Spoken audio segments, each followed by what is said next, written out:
Then the Prophet ﷺ says, uqatil, I have been commanded to fight. And notice that the Prophet ﷺ did not say aqtul, been commanded to kill.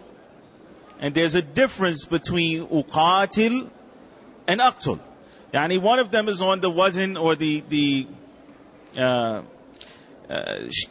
strand of the verb, or the form of the verb, which is fa'ala, which means that there is some type of participation. Yani that there's two parties involved. Whereas aqtul, which means kill, does not need to necessarily involve an active participation from both sides.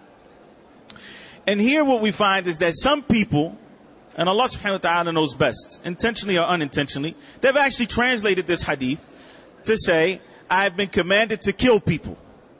In famous books that have been translated into English, and some of them that have not been translated by Muslims. But non-Muslims and Muslims alike, some of them translate this hadith as saying, I have been commanded to kill people.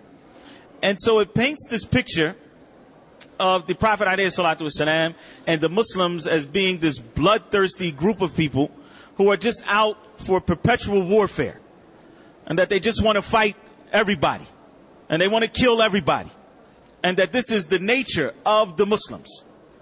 And even if Muslims of today, the 1.6 billion Muslims on earth, are not actively following this hadith, this is still part of their law, and if they could, they would.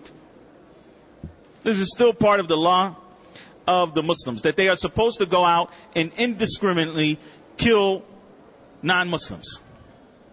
This is what they would have people believe based on their faulty understanding of this hadith. Now, I'm going to go, inshallah, point by point through this. The first thing is that it is unnatural to want to fight other people. And Allah Azza wa Jalla said that in the Quran. He said, Kutiba alaykumul qitalu wa huwa kurhul lakum. Fighting has been prescribed for you, even though it is disliked by you. Huwa kurhul lakum. Yani, naturally, no one wants to be involved in a situation where they're potentially going to lose their lives or their family or their wealth or these type of things. Kutiba alaykumul qitalu wa huwa kurhul lakum. Fighting has been prescribed for you, even though you dislike it.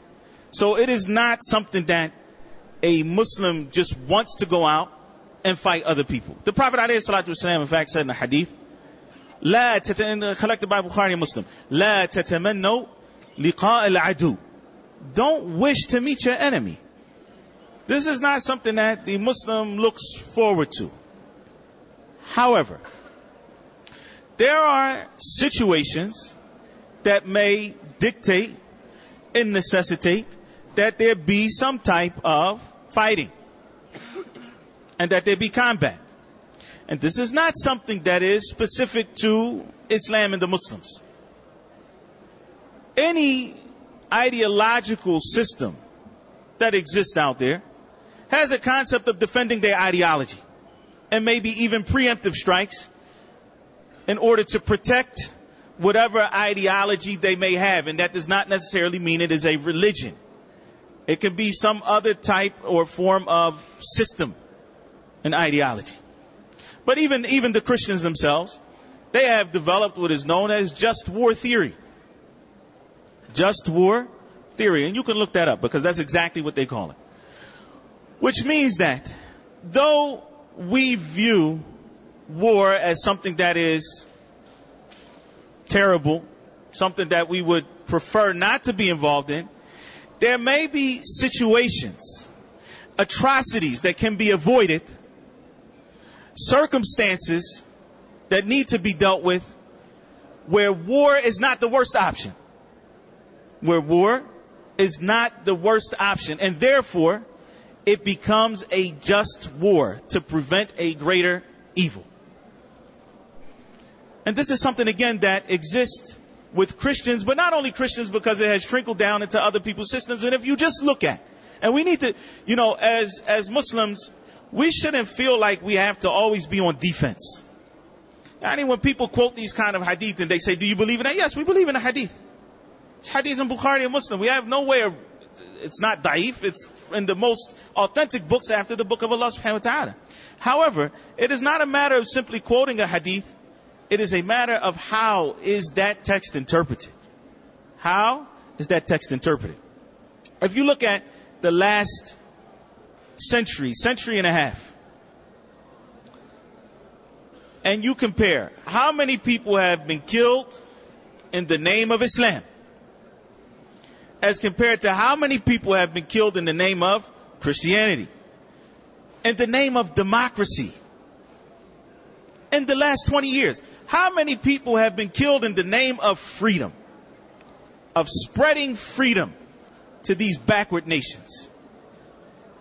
And so therefore we have to kill tens of thousands, hundreds of thousands of people, as compared to those who have supposedly been killed in the name of Islam. Oh, those people who constantly quote this type, they are ingenuous. They have no academic rigor whatsoever.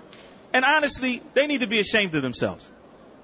And we as Muslims should not step back from our position as Muslims and our duty to call to the way of Allah subhanahu wa ta'ala. Because, and we should be fully aware of this, there is a movement to actively redefine Islam. Redefine what is acceptable as Islam.